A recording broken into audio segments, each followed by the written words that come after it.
呢個唔係電影預告，而係現實中可能發生嘅情節。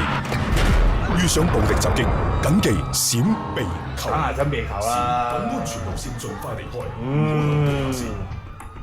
避。老豆，今日喺學校度有個男孩做緊啲好危險嘅嘢啊！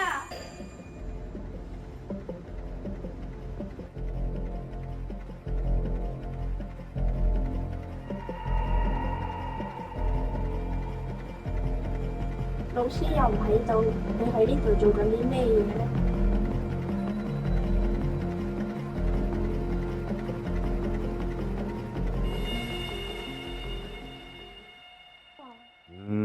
咁啊真係相當之危險喎。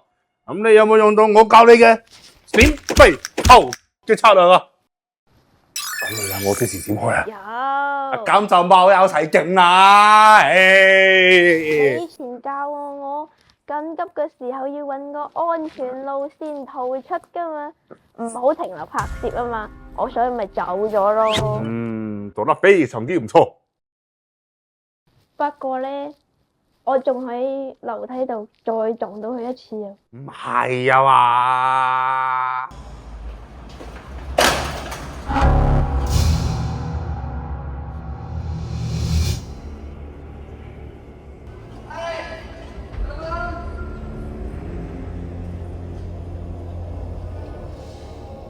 根據反恐手冊第10章，又有遙控器，又有定線迴路，好似仲係重查。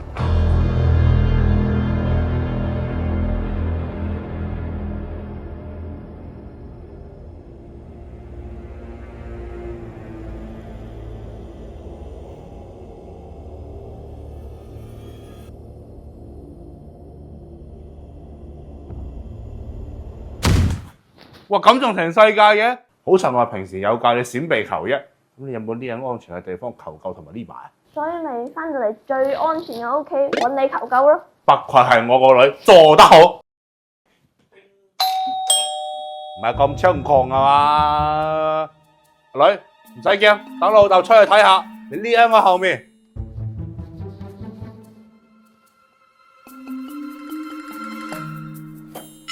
Surprise 小雨，我中意咗你好耐啦！經過72個鐘頭嘅 AI 找尋，再大數據分析完之後，我發現有網民啲金色嘅女仔男仔送花，但係我唔知你中意咩顏色，我去問翻 AI 同我講紅色代表熱戀，白色代表純潔，黃色代表忠誠，所以我將啲顏色溝埋一齊送俾你。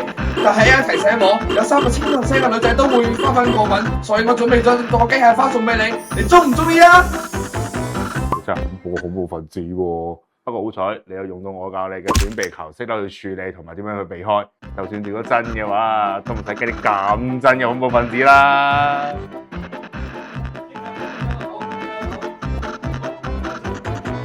教你啊！